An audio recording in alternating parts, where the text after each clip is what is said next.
Ayan mga kasari, ramdam nyo na ba ang Pasko? So, ang lamig-lamig din ngayon. Sobrang lamig pag naligo, kaya ngayon gabi na ako naligo. Kanina pala, bumili yung asawa ko ng itlog, inutusan ko. Hindi naman nagtaas yung itlog. Napanood ko sa ibang nagbablog, nagtaas na yung itlog. Pero sa amin hindi naman, ganun pa rin yung presyo niya. Kaya hindi kami nagtaas. Kung magkano yung puhunan, ganun pa rin. So ngayon ang lamig-lamig. Sarap uminom ng gin. Charit lang. So ito yung itlog namin. Papakita ko sa inyo. So ito yung pinabili ko sa asawa ko kanina mga kasari. Ayan. Ano yan siya? 6 na tray. 2, 3, 4, 5, 6. So 6 na tray. Yung pinabili ko sa asawa ko is large. Kasi large saka yung medium, 10 lang yung difference niya. Yung large 225 isang tray, tas yung medium 215. So 10 lang yung difference niya, kaya large na lang yung pinabili ko sa asawa ko para medyo malaki ang large. Ayan. So sa itlog, nahirapan din kami kumuha ng magandang itlog. Ilang itlog na rin na nabilhan namin, puro may basag, may halong luma.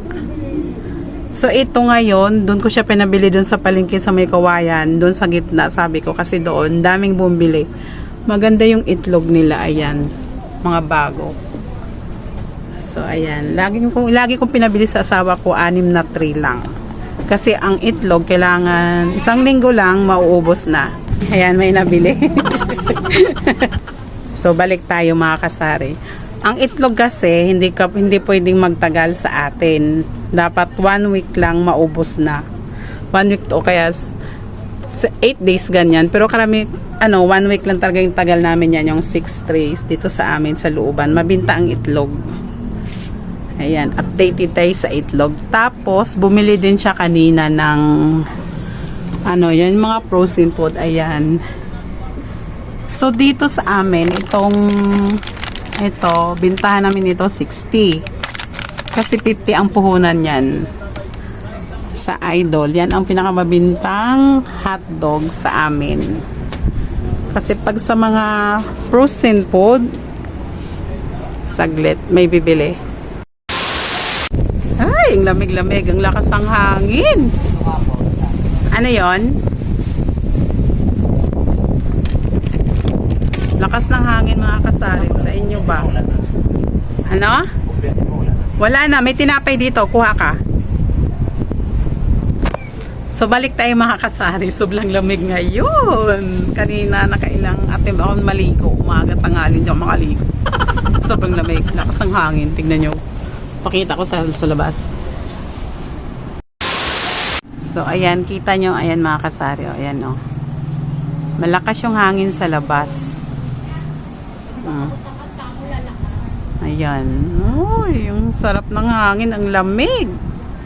Ayan. So, ito pala mga kasari, ito.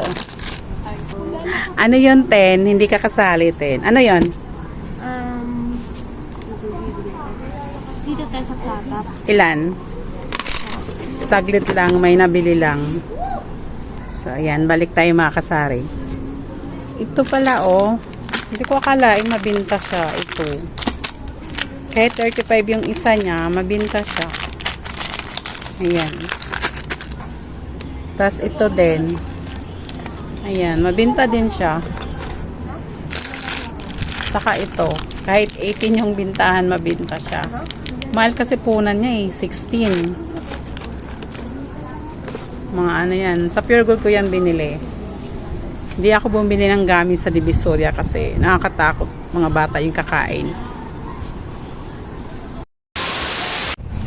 So, sa mga frozen food pala mga kasari, ang patong ko is 20%. Kasi, kunyari dun sa Idol, 50. 60 ang bintahan kasi 20% niya is 10. Kasi gumagamit tayo ng kuryente noon. Panay bukas, lalaki yung bill. Kaya, ganun yung patong ko sa mga frozen food. 8 to 10 pesos ganun. Sa mga per piece naman ng mga hotdog, pwede mo siya patungan kahit piso or dos. Depende na rin sa'yo. Depende ko sa inyo binili yung mga pinamili nyong frozen food. Kung malayo, gawin yung dos. Kung malapit lang naman sa inyo, piso. Depende pa rin sa inyo. Kayong masusunod sa tindahan niyo.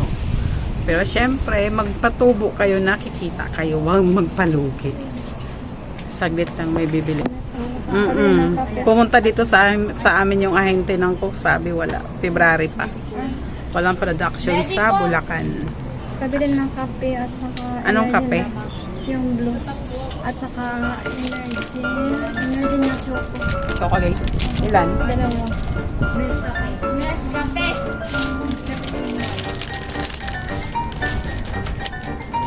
Ano pa? 26. Ay, 36 pala.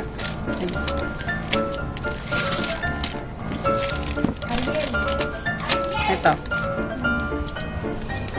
Sa'yo? Greatest white. Ano pa? Ito, 15. Ano pa sa'yo, te? 9.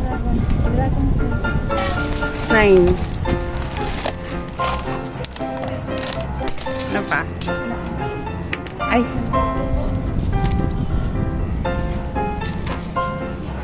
Sobrang lamig ngayon. Hindi, nakashare ako para... Hindi sobrang lamig. Sabi ngayon, ano? May bagyo ata, no? Tino? May bagyo? Wala, hindi ka nanood ng balita. Sabi kasi, di ko alam. Ako kasi mga kasari, hindi na nakapanood ng balita. Sa cellphone lang, panay dot-dot. Nag-i-edit ng vlog kung may time, kung wala naman. So, ayan. Para lang makatulong din sa mga bagong gustong mag-sari-sari store. Ayan, saglit lang may nabili ulit.